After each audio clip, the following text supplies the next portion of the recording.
Welcome to robust news में आपका स्वागत है। आज हम बात करेंगे डायबिटीज़ के 10 प्रमुख लक्षण और उनकी वजहें। तो आज का वीडियो काफ़ी इंटरेस्टिंग होने जा रहा है। इसलिए हम कहेंगे कि आप अगर चैनल पर नए हैं तो चैनल को सब्सक्राइब कर लें। और ये वीडियो आप अवश्य ज़रूर देखें कि ऐसा ना हो कि आपको कोई डॉक्टर या कोई झोला छाप डॉक्टर या कोई दवाई वाला आपको ठग ले। अगर आप इस वीडियो को देखते हैं तो आपको इतना जानकारी हो जाएगा कि मधुमेह के लक्षण क्या हैं और उससे कैसे बचा जा सकता है। भारत दुनिया की डायबिटीज कैपिटल है, जहां हर पांचवा व्यक्ति मधुमेह या शुगर की बीमारी से ग्रसित है। यह इतनी खतरनाक बीमारी है, इसका अंदाज इस बात से लगाया जा सकता है कि इस एक बीमारी के कारण रोगी को हार्ट अटैक, ब्लाइंडनेस, स्ट्रोक या किडनी फेलियर तक हो सकता है। पर बावजूद इन खतरों के भारत में इस बीमारी को लेकर अवेयरनेस बहुत कम है। लाखों लोग डायबिटीज का पता लाखों लोगों को डायबिटीज का पता तब चलता है जब इसकी वजह से उन्हें काफ़ी नुकसान पहुंच चुका होता है। इसलिए आज ये वीडियो बहुत अहम होने वाला है। मधुमेह के लक्षणों पर एक डिटेल वीडियो हम आपको शेयर कर रहे हैं। तो डायबिटीज़ के सिम्पटम यानी लक्षण क्या है, जानने से पहले हम इस में जान लेते हैं कि मधुमेह होता क्या है और इसके दो प्रमुख प्रकार कौन कौन से हैं। मधुमेह होता क्या है? मधुमेह एक ऐसी बीमारी है जिसमें रोगी के ब्लड में ग्लूकोज की मात्रा, ब्लड शुगर लेवल ज़रूरत से अधिक हो जाता है। ऐसा दो कारणों से होता है। आपका शरीर पर्याप्त मात्रा में इंसुलिन नहीं पैदा कर रहा है, या आपकी सेल या प्रोड्यूस हो रही है इंसुलिन पर रिएक्ट नहीं कर रहे हैं। डायबिटीज के दो प्रमुख प्रकार है। डायबिटीज पहला, जिसमें इसमें बॉडी इंसुलिन बनाना बंद कर देता है और मरीज को इंजेक्शन द्वारा इंसुलिन देना पड़ता है। और दूसरे नंबर पे आता है डायबिटीज। इसमें बॉडी इंसुलिन तो बनाता है पर हमारे सेल पर उस पर प्रतिक्रिया नहीं करते हैं। ज़्यादातर लोगों को टाइप 2 डायबिटीज़ ही होता है। डायबिटीज़ की विस्तृत जानकारी भी हम देना चाहेंगे। तो आप चैनल पर बने रहें। अगर आप चैनल पर नए हैं तो आप चैनल को सब्सक्राइब जरूर कर लें। एक बहुत ही आम और ख़तरनाक बीमारी है और भारत में हर 5 में से एक व्यक्ति को डायबिटीज़ है। आज हम इसी बीमारी के बारे में डिटेल में जानने की कोशिश करेंगे।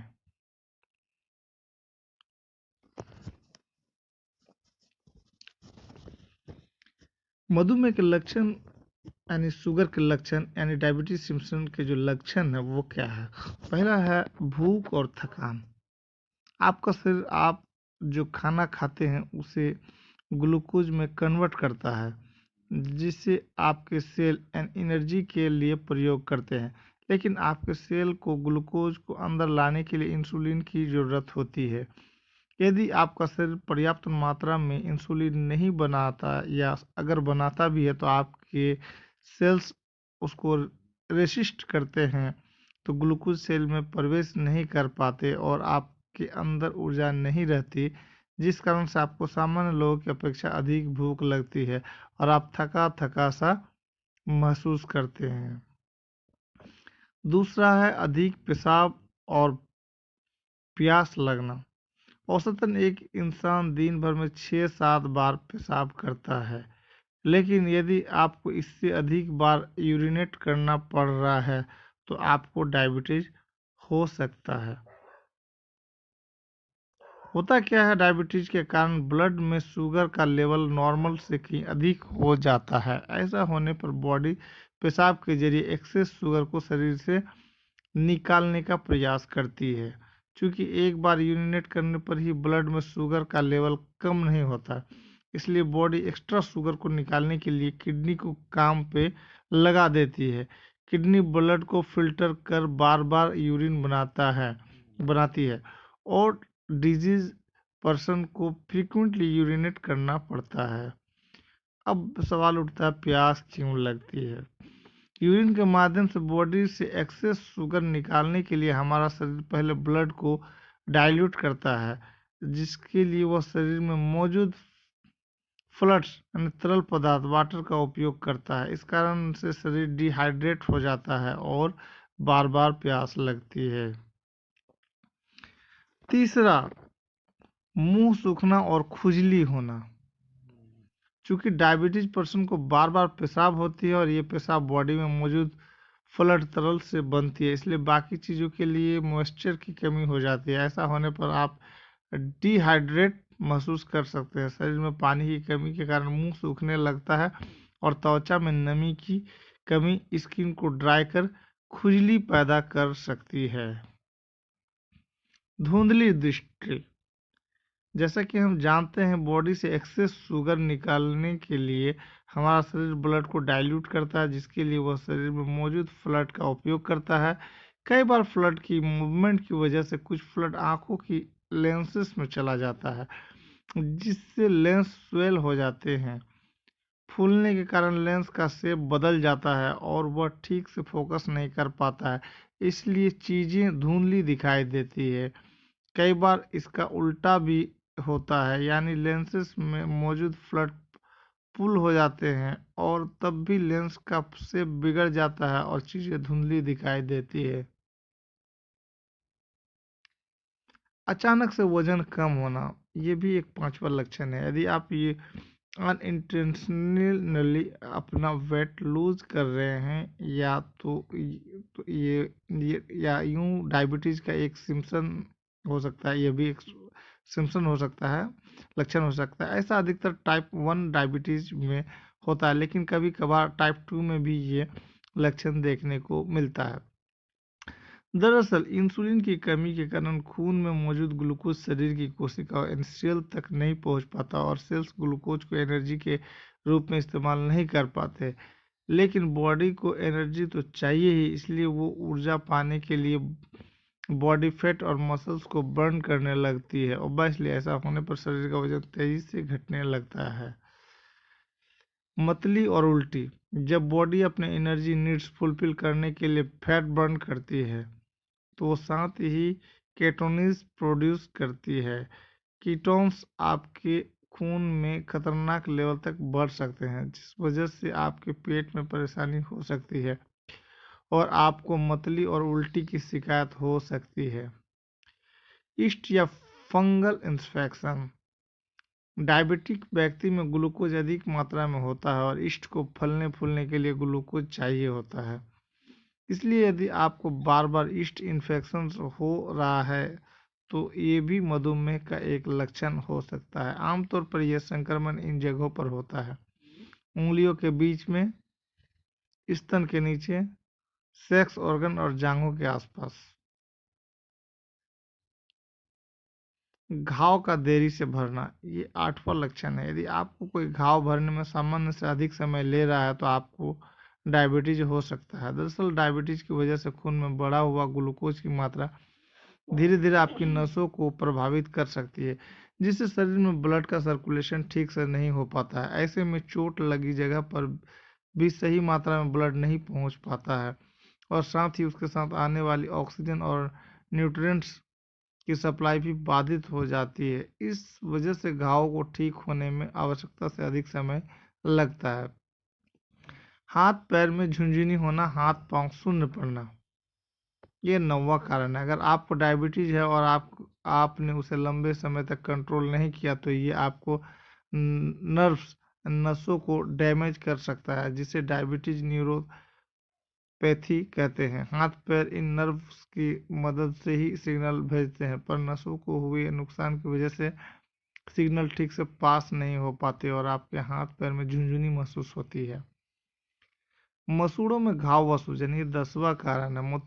मधुमेह रोगाणुओं से लड़ने की आपकी क्षमता को कमजोर कर सकता है। इस कारण से आपके मसूड़ों और दांतों को जकड़ने वाली हड्डियों में इन्फेक्शन का खतरा बढ़ जाता है। ऐसे में आपके मसूड़े दांतों पर से हट सकते हैं, आपके दांत ढीले पड़ सकते हैं, या आपके मसूड़ों में घाव, मवाद या सूजन आ सकती है।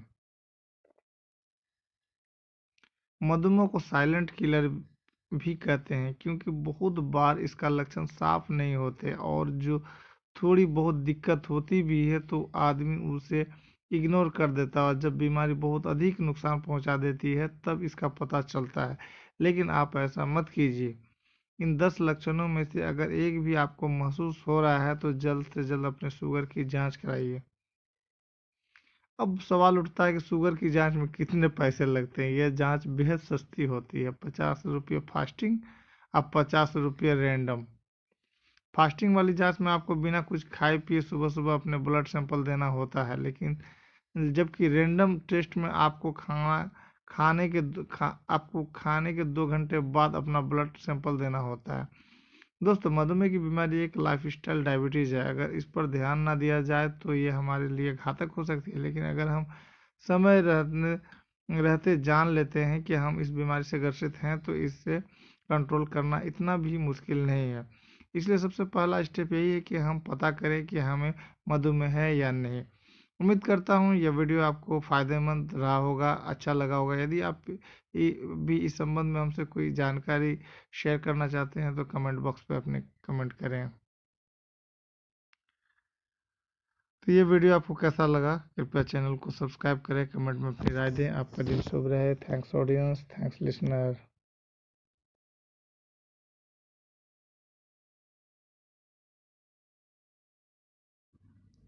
वेलकम टू रोबस्ट न्यूज़ में आपका स्वागत है। कोरोना वैक्सीन का दवाई खाकर कुछ लोग मर रहे हैं, कुछ लोग 750 रुपये लेके मर रहे हैं, जैसा कि मध्य प्रदेश में हुआ। और ये खबर हमने आपको पिछले वीडियो में बता चुके हैं। और आए दिन कुछ ना कुछ तरीके से मरता ही है कोरोना वैक्सीन के दवाई के नाम से। लेकिन आज जो खबर का खुलासा करेंगे, आप सुनकर आपके हाथ हाथ पैर फूल जाएंगे, पाँव तले से जमीन खिसक जाएगी। महाराष्ट्र में 12 बच्चों को पोलियो की खुराक की जगह सैनिटाइजर पिला दिया गया। घटना यवतमाल जिले के घाटंजी के भामबोरा स्वास्थ्य केंद्र की है, जहां 1 से 5 साल तक के बच्चों के लिए राष्ट्रीय पल्स पोलियो टीकाकरण कार्यक्रम चलाया जा रहा है। स्वास्थ्य अधिकारियों का कहना है कि जिन बच्चों को सैनिटाइजर पिलाया गया उनकी हालत ठीक है। वो कभी ये बोलेगा कि भाई खराब है। उनकी हालत ठीक है और उन्हें 48 घंटों के लिए निगरानी में रखा गया है। घटना यवतमाल जिले के घाटंजी के भामबोरा स्वास्थ्य केंद्र की है, जहां 1 से 5 साल तक के बच्चों के लिए राष्ट्रीय पल्स पोलियो टीकाकरण कार्यक्रम चलाया जा रहा है। स्वास्थ्य अधिकारियों का कहना है कि जिन बच्चों को सैनिटाइजर पिलाया गया उनकी हालत ठीक है और उन्हें 48 घंटों के लिए निगरानी में रखा गया है। अगर आप चैनल पर नए हैं तो चैनल को सब्सक्राइब कर ले, कमेंट में अपनी राय दें और बेल आइकन को जरूर दबाएं। ये नागपुर महाराष्ट्र के यवतमाल जिले के एक स्वास्थ्य केंद्र में बड़ी लापरवाही का मामला सामने आया है। इंडियन एक्सप्रेस की रिपोर्ट के मुताबिक यह घाटंजी तहसील के भमबोरा स्वास्थ्य केंद्र के कापसी उपकेंद्र का मामला है, जहां स्वास्थ्य कर्मियों ने कथित तौर पर बच्चों को पोलियो की खुराक की जगह सैनिटाइजर की ड्रॉप्स पिला दी। इन बच्चों की उम्र 1 से 5 साल के बीच बताई जा रही है। इन बच्चों को फिलहाल यवतमाल के government medical college and hospital GMCH में भर्ती कराया गया है। जिला स्वास्थ्य अधिकारियों का कहना है कि इन बच्चों की हालत ठीक है और इन्हें 48 घंटों के लिए निगरानी में रखा गया है। अधिकारियों का कहना है कि इस घटना के लिए जिम्मेदार कर्मियों को जल्द सस्पेंड किया जाएगा और मामले की जांच की जा रही है। यवतमाल के जिला स्वास्थ्य अधिकारी हरि पावर का कहना है बच्चे बिल्कुल ठीक है और उन्हें 48 घंटों के लिए निगरानी में रखा गया है। भाई, मैं आपको इस न्यूज़ में बता रहा हूँ कि ये मेडिकल वाले ने ठीक कहा है। इसका ये मतलब नहीं कि आप लोग भी जो है ना सैनिटाइजर पिला लीजिए। यवतमाल जिला परिषद के मुख्य कार्यकारी अधिकारी कृष्ण पांचल का कहना है घाटंजी तहसील के भमबोरा स्वास्थ्य केंद्र के कापसी उपकेंद्र में 12 बच्चों को सैनिटाइजर की 2 बूंदें पिलाई गई। वहां मौजूद 3 कर्मचारियों, सामुदायिक स्वास्थ्य अधिकारी, एक आशा कार्यकर्ता और आंगनबाड़ी सेविका को दोपहर लगभग 2 बजे से बाद का एहसास हुआ कि बच्चों को पोलियो की जगह सैनिटाइजर पिलाया गया है। इसलिए परिजनों को दोबारा बुलाया गया और पोलियो की खुराक दी गई। उन्होंने कहा स्थानीय सरपंच को इसका पता चला और उन्होंने प्रशासन के समक्ष शिकायत दर्ज कराई। इसके बाद बच्चों को यवतमाल GMCH लाया गया। यह पूछने पर कि क्या बच्चों में किसी तरह की स्वास्थ्य संबंधी दिक्कतों के लक्षण नजर आए इस पर पांचाल ने कहा, सिर्फ एक बच्चा उल्टी कर रहा था, लेकिन पोलियो की खुराक में ऐसा भी हो सकता है, लेकिन यह मुद्दा नहीं है। यह कर्मचारियों की लापरवाही का मामला है। हमने जांच शुरू कर दी है और दोषियों के खिलाफ कार्रवाई की जाएगी। पांचाल ने कहा, ऐसा नहीं होना चाहिए था, क्योंकि पोलियो की खुराक एक बोतल में थी जिन पर लेबल लगा हो, जिससे एक विशेष रंग का पता चलता है जो उचित तापमान को बनाए रखने का संकेत देता है। इसलिए हम यह पता लगाने की कोशिश कर रहे हैं कि क्या तीनों कर्मियों को पोलियो की खुराक पिलाने के लिए उचित रूप से प्रशिक्षित किया गया था। सामान्य तौर पर यह जिम्मेदारी पीएमसीएच के मेडिकल अधिकारी की होती है। खबर कैसी लगी कमेंट पे अपनी राय दें, चैनल को सब्सक्राइब करें। आपका दिन शुभ रहे। Thanks audience, thanks listener. Welcome to robust news में आपका स्वागत है। नाबालिग का हाथ पकड़ना, पैंट की जीप यानी कि चेन खोलना पॉक्सो के तहत यौन हमला नहीं। ये है बॉम्बे हाईकोर्ट। बीते 19 जनवरी को एक अन्य मामले में बॉम्बे हाईकोर्ट की इसी पीठ ने अपने एक बेहद विवादित फैसले में कहा था कि त्वचा से त्वचा का संपर्क हुए बिना नाबालिग पीड़िता का स्तन स्पर्श करना यौन अपराधों से बच्चों का संरक्षण करने संबंधी अधिनियम पॉक्सो के तहत यौन हमला नहीं कहा जा सकता। इस फैसले पर सुप्रीम कोर्ट रोक लगा चुका है। नागपुर बॉम्बे उच्च न्यायालय की नागपुर पीठ ने अपने एक फैसले में कहा है कि किसी नाबालिग लड़की का हाथ पकड़ना और पैंट की जीप खोलना यानी उसकी चेन खोलना पैंट का बाल यौन अपराध संरक्षण पॉक्सो अधिनियम के तहत यौन हमला अथवा गंभीर यौन हमले के दायरे में नहीं आता। जस्टिस पुष्पा गनेडीवाला की एकल पीठ ने यह बात 15 जनवरी को एक याचिका पर सुनवाई के बाद अपने फैसले में कही। यह याचिका 50 वर्षीय एक व्यक्ति ने दाखिल की थी और 5 साल की एक बच्ची के यौन शोषण करने के दोषी ठहराए जाने संबंधी सत्र अदालत के फैसले को चुनौती दी थी।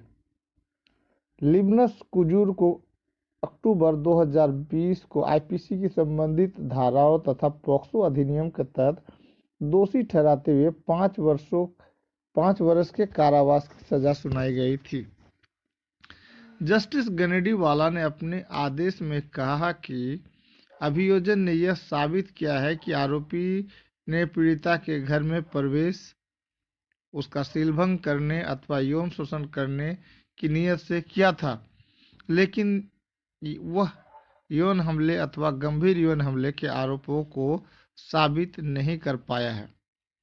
उच्च न्यायालय ने कहा कि पॉक्सो अधिनियम के तहत यौन हमले की परिभाषा यह है कि सेक्स की मंशा रखते हुए यौन संबंध बनाए बिना शारीरिक संपर्क होना चाहिए।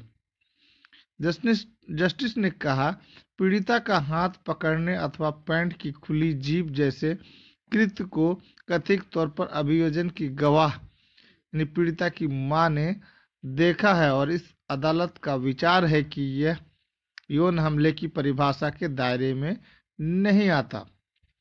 उच्च न्यायालय ने आगे कहा कि इस मामले के तथ्य आरोपों यानी कुजूर के खिलाफ आपराधिक आरोप तय करने के लिए पर्याप्त नहीं है। बता दें कि पॉक्सो कानून के तहत जब कोई यौन मंशा के साथ बच्ची या बच्चे के निजी अंगों, वक्ष को छूता है या बच्ची या बच्चे से अपना या किसी व्यक्ति के निजी अंग को छुआता है या यौन मंशा के साथ कोई अन्य कृत्य करता है जिसमें संभोग किए बगैर यौन मंशा से शारीरिक संपर्क शामिल हो, उसे यौन हमला कहा जाता है। अभियोजन के अनुसार कुंजूर 12 फरवरी 2018 को बच्ची के घर उस वक्त गया था जब उसकी मां घर पर नहीं थी। जब मां घर लौटी तो उसने देखा कि आरोपी उनकी बच्ची का हाथ पकड़े था और उसकी पैंट की जेब खुली थी। लड़की की मां ने निचली अदालत में अपनी गवाही में कहा था कि उनकी बच्ची ने उन्हें बताया था कि आरोपी ने बच्ची से सोने के लिए बिस्तर पर चलने को कहा था। उच्च न्यायालय ने पॉक्सो अधिनियम की धारा 8 और 10 के तहत लगाए गए दोष को खारिज कर दिया, लेकिन अन्य धाराओं के तहत उनकी उसकी दोष सिद्धि बरकरार रखी थी। समाचार एजेंसी पीटीआई के मुताबिक अदालत ने कहा कि वह इस सजा को संशोधित कर रही है, चूंकि कुजूर अब तक 5 महीने जेल में काट चुके हैं, जो इस अपराध के लिए पर्याप्त है। अदालत ने कहा, अधिनियम की प्रकृति को ध्यान में रखते हुए, जिसे अभियोजन पक्ष द्वारा कायम रखा जा सकता है, और उपरोक्त अपराधों के लिए प्रदान की गई सजा पर विचार करते हुए इस कारावास की सजा को कम किया जाएगा। इसके साथ ही अदालत ने कहा कि यदि किसी अन्य मामले में उसकी आवश्यकता नहीं है तो आरोपी को रिहा किया जाए। मालूम हो कि बीते 19 जनवरी को एक अन्य मामले में बॉम्बे हाईकोर्ट की इसी पीठ ने अपने एक बेहद विवादित फैसले में कहा था कि त्वचा से त्वचा का संपर्क हुए बिना नाबालिग पीड़िता का स्तन स्पर्श करना यौन अपराधों से बच्चों का संरक्षण करने संबंधी अधिनियम पॉक्सो के तहत यौन हमला नहीं कहा जा सकता। पीठ ने इस आधार पर एक शख्स को पॉक्सो कानून के तहत यौन उत्पीड़न के मामले से बरी कर दिया था। नागपुर खंडपीठ की जस्टिस पुष्पा गनडीवाला ने अपने फैसले में कहा था कि यौन हमले की घटना मानने के लिए यौन इच्छा के साथ त्वचा से त्वचा का संपर्क होना चाहिए। कई सामाजिक और बाल अधिकार कार्यकर्ताओं ने इस फैसले की तीखी आलोचना की थी। कार्यकर्ताओं का कहना था कि यह बिल्कुल अस्वीकार्य, अपमानजनक और घृणित है और इसे वापस लिया जाना चाहिए। इसके बाद बीते 27 जनवरी को सुप्रीम कोर्ट ने बॉम्बे हाईकोर्ट के इस फैसले पर रोक लगा दिया था। इसके अलावा शीर्ष अदालत ने आरोपी और महाराष्ट्र सरकार को नोटिस भी जारी किए और 2 सप्ताह में जवाब देने को कहा। खबर कैसी लगी? चैनल को सब्सक्राइब करें, कमेंट में अपनी राय दें। आपका दिन शुभ रहे। Thanks audience, thanks listener. Channel पे बने रहने के लिए बहुत बहुत धन्यवाद। हम अब खबर आपको देंगे एक और भी चौंकाने वाला। एक व्यक्ति द्वारा पीड़िता का मुंह बंद करना, बिना हाथापाई उसके कपड़े उतारना असंभव, ये कहना हाईकोर्ट का।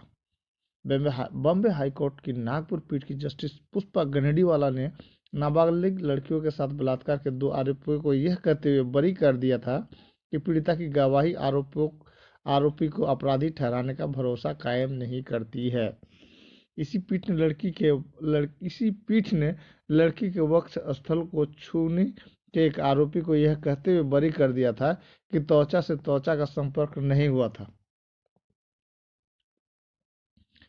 बाल यौन अपराध संरक्षण पॉक्सो अधिनियम के तहत यौन हमले की अपनी व्याख्या के लिए आलोचनाओं का सामना कर रही बॉम्बे उच्च न्यायालय की न्यायाधीश ने हाल ही में 2 अन्य मामलों में अपने फैसले में नाबालिग लड़कियों के साथ बलात्कार के 2 आरोपियों को यह कहते हुए बरी कर दिया था कि पीड़िता की गवाही आरोपी को अपराधी ठहराने का भरोसा कायम नहीं करती है।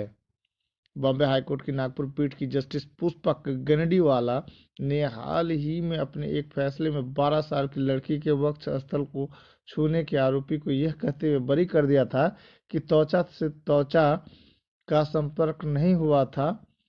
एक अन्य फैसले में जस्टिस गनडीवाला ने कहा था कि 5 साल की बच्ची का हाथ पकड़ना और पैंट की चेन खोलना पॉक्सो अधिनियम के तहत यौन हमले के दायरे में नहीं आता। इसके अलावा जस्टिस गनडीवाला ने अपने 2 अन्य फैसलों में नाबालिग लड़कियों के साथ बलात्कार के 2 आरोपियों को यह कहते हुए बरी कर दिया था कि पीड़िता की गवाही आरोपी को अपराधी ठहराने का भरोसा कायम नहीं करती है। ताज़ा मामले में उन्होंने अपने एक फैसले में कहा, निस्संदेह पीड़िता की गवाही आरोपी को दोषी ठहराने के लिए पर्याप्त है, लेकिन इसे अदालत का विश्वास कायम करने वाला भी होना चाहिए। जस्टिस गनेडीवाला ने अपने दूसरे फैसले में कहा कि बलात्कार के मामले में पीड़िता का बयान आपराधिक जिम्मेदारी तय करने के लिए पर्याप्त है, लेकिन इस मामले में पीड़िता की गवाही के स्तर को देखते हुए अपीलकर्ता को 10 वर्ष के लिए सलाखों के पीछे भेजना घोर अन्याय होगा। जनवरी 14 और 15 को सुनाए गए अपने फैसले में उन्होंने प्रश्न किया कि कैसे एक अकेला व्यक्ति पीड़िता को चुप करा सकता है, दोनों को निर्वस्त्र कर सकता है और बिना किसी प्रतिकार के बलात्कार कर सकता है। गनेडी वाले ने कहा, किसी एक व्यक्ति के लिए पीड़िता का मुंह बंद करके उसके और अपने कपड़े उतारना और बिना किसी हाथापाई के बलात्कार करना बेहद असंभव लगता है। चिकित्सा साक्ष्य भी अभियोजन पक्ष की बात का समर्थन नहीं करते हैं। साथ ही उन्होंने आश्चर्य जताया कि कैसे एक अविवाहित लड़के और लड़की को घर वालों ने घर में रहने की अनुमति दी और उन्हें पूरी निजता मिली। जस्टिस ने 15 जनवरी को यवतमाल के रहने वाले 26 वर्षीय सूरज कासरकार की ओर से दायर याचिका पर फैसला सुनाया, जिसमें उसने 15 वर्ष की एक लड़की के साथ बलात्कार मामले में दोषी ठहराए जाने को चुनौती दी थी। उसे 10 वर्ष की कैद की सजा सुनाई गई थी।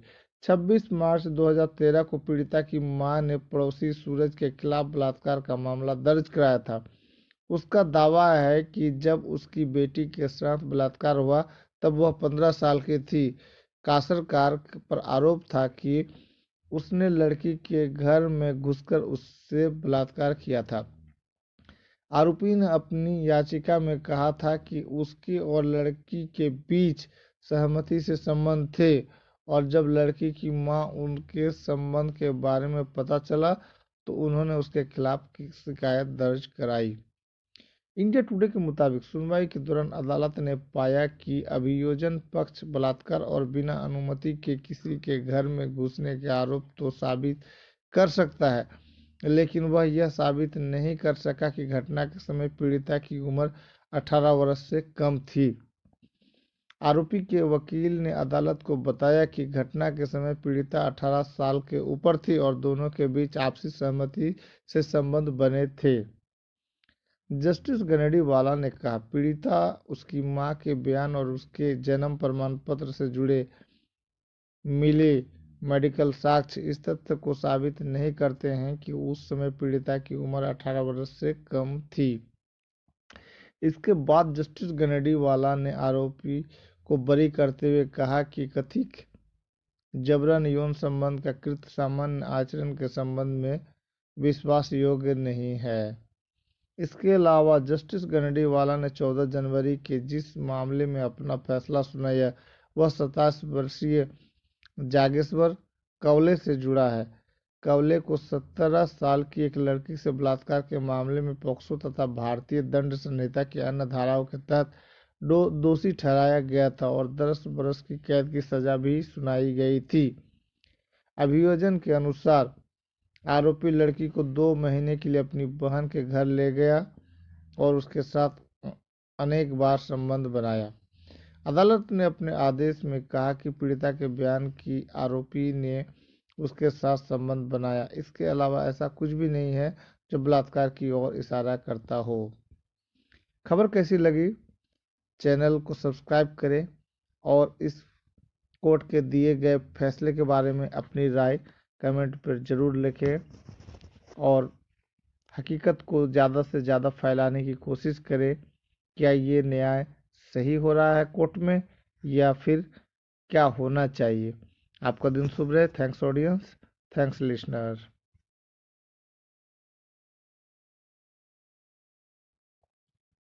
Welcome to robust news. Robust news में आपका स्वागत है। आज हम बात करेंगे सोनोग्राफी का, तो बने रहेंगे चैनल पर। अगर आप चैनल पर नए हैं तो चैनल को सब्सक्राइब कर लें और कमेंट पे अपनी राय जरूर दें। तो हम बात करेंगे सोनोग्राफी या अल्ट्रासोनोग्राफी चिकित्सीय निदान। निदान यानी डायग्नोस्टिक। सोनोग्राफी एक महत्वपूर्ण साधन है। यह प्रस्रव ध्वनि पर आधारित एक चित्रांकन इमेजिंग तकनीक है। चिकित्सा क्षेत्र में इसके कई उपयोग हैं, जिसमें से गर्भ अवस्था में गर्भस्थ शिशु के स्वास्थ्य के बारे में जानकारी की प्राप्ति सर्वाधिक जानी मानी है। भौतिकी में ऐसे तरंगों को प्रस्रव कहते हैं जो मानव के कानों से सुनने योग्य आवृत्ति से अधिक की हो। प्राय 20,000 हर्ट्ज से अधिक आवृत्ति की तरंगों को प्रस्रव कहा जाता है। वास्तव में निदान के लिए प्रयुक्त प्रस्रव सेंसर प्राय 2 से 18 मेगाहर्ट्ज पर काम करते हैं, जो कि मानव द्वारा सुनने योग्य आवृत्ति से सैकड़ों गुना अधिक है। अधिक आवृत्ति की प्रस्रव तरंग कम गहराई तक घुस पाती है, लेकिन इससे बना चित्र अधिक स्पष्ट यानी अधिक रिजोल्यूशन वाला होता है। प्रस्रव तरंग का उपयोग पनडुब्बी चलाने के लिए किया जाता है। अब इसका सिद्धांत क्या है वो भी हम बता देते हैं। किसी प्रस्रव उत्पादक स्रोत ट्रांसड्यूसर के द्वारा उत्पन्न तरंग जब शरीर के अंदर गमन करती है तो शरीर के विभिन्न भाग इसे कम या अधिक मात्रा में लौटा देते हैं, परावर्तित यानी कि रिफ्लेक्ट करते हैं। इन लौटी हुई तरंगों को एक स्कैनर में लिया जाता है, जो इन्हें विद्युत संकेतों में बदल देता है। फिर ये विद्युत संकेत एक संगणक यानी कंप्यूटर में जाते हैं, जो आवश्यक गणना करके उपयुक्त छवि यानी इमेज का निर्माण करता है। इससे सूक्ष्म तरंग निकलती है। उम्मीद करते हैं आपको ये वीडियो अच्छा लगा होगा, जानकारी अच्छी लगी होगी। कमेंट पर अपनी राय दें। आपका दिन शुभ है। Thanks audience, thanks listener.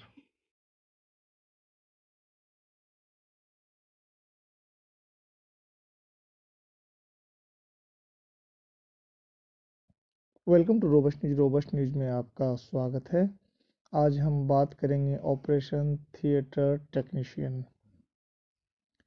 वे छात्र जो सीधे डॉक्टरी के लिए चुन लिए जाते हैं यानी एमबीबीएस के लिए चुन लिए जाते हैं, उनकी बात निराली है।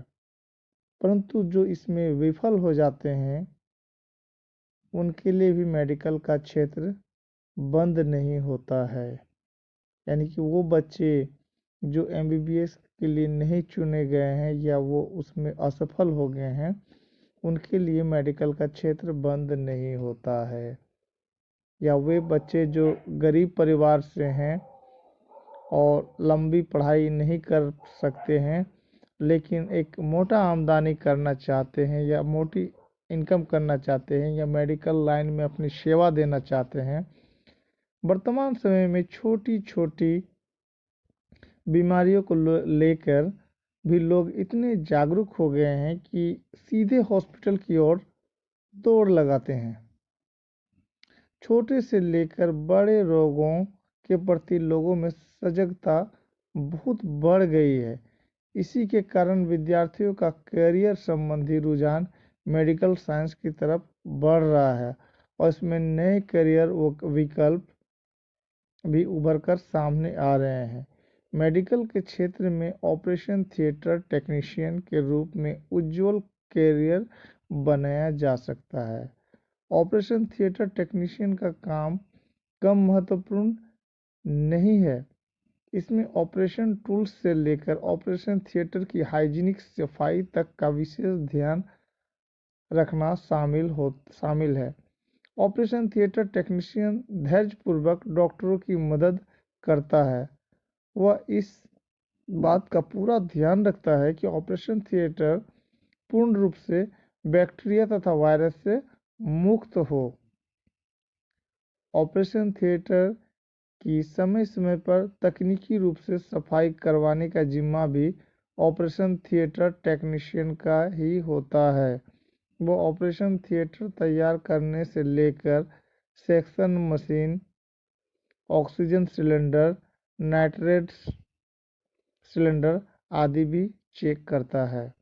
ऑपरेशन थिएटर टेक्नीशियन के 3 वर्षीय कोर्स के अंतर्गत anatomy, physiology, biochemistry, clinical biochemistry, microbiology, parasitology, serology, virology, clinical pathology, haematology और blood banking management, histopathology, operation theatre management and ethics, operation theatre planning and organising, communication, personal development and relation आदि का गहनता से अध्ययन कराया जाता है।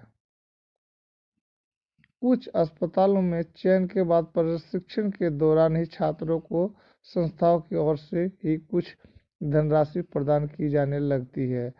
सरकारी व देश में तेजी से बढ़ते निजी अस्पतालों में ऑपरेशन थिएटर टेक्नीशियन के लिए रोजगार के बहुत उज्जवल अवसर हैं। खबर कैसी लगी, जानकारी कैसी लगी?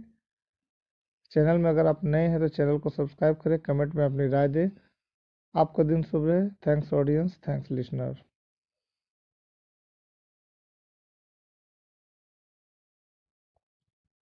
Welcome to robust news. Robust news में आपका स्वागत है। आज हम बात करेंगे सोनोग्राफी का, तो बने रहेंगे चैनल पर। अगर आप चैनल पर नए हैं तो चैनल को सब्सक्राइब कर लें और कमेंट पे अपनी राय जरूर दें। तो हम बात करेंगे सोनोग्राफी या अल्ट्रासोनोग्राफी चिकित्सीय निदान। निदान यानी डायग्नोस्टिक। सोनोग्राफी एक महत्वपूर्ण साधन है। यह प्रस्रव ध्वनि पर आधारित एक चित्रांकन इमेजिंग तकनीक है। चिकित्सा क्षेत्र में इसके कई उपयोग हैं, जिसमें से गर्भावस्था में गर्भस्थ शिशु के स्वास्थ्य के बारे में जानकारी की प्राप्ति सर्वाधिक जानी मानी है। भौतिकी में ऐसे तरंगों को प्रस्रव कहते हैं जो मानव के कानों से सुनने योग्य आवृत्ति से अधिक की हो। प्राय 20,000 हर्ट्ज से अधिक आवृत्ति की तरंगों को प्रस्रव कहा जाता है। वास्तव में निदान के लिए प्रयुक्त प्रस्रव सेंसर प्राय 2 से 18 मेगाहर्ट्ज पर काम करते हैं, जो कि मानव द्वारा सुनने योग्य आवृत्ति से सैकड़ों गुना अधिक है। अधिक आवृत्ति की प्रस्रव तरंग कम गहराई तक घुस पाती है, लेकिन इससे बना चित्र अधिक स्पष्ट यानी अधिक रिजोल्यूशन वाला होता है। प्रस्रव तरंग का उपयोग पनडुब्बी चलाने के लिए किया जाता है। अब इसका सिद्धांत क्या है वो भी हम बता देते हैं। किसी प्रस्रव उत्पादक स्रोत ट्रांसड्यूसर के द्वारा उत्पन्न तरंग जब शरीर के अंदर गमन करती है तो शरीर के विभिन्न भाग इसे कम या अधिक मात्रा में लौटा देते हैं, परावर्तित यानी कि रिफ्लेक्ट करते हैं। इन लौटी हुई तरंगों को एक स्कैनर में लिया जाता है, जो इन्हें विद्युत संकेतों में बदल देता है।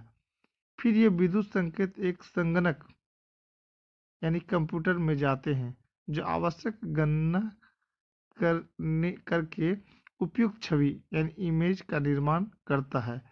इससे सूक्ष्म तरंग निकलती है। उम्मीद करते हैं आपको ये वीडियो अच्छा लगा होगा, जानकारी अच्छी लगी होगी। कमेंट पर अपनी राय दें। आपका दिन शुभ है। Thanks audience, thanks listener.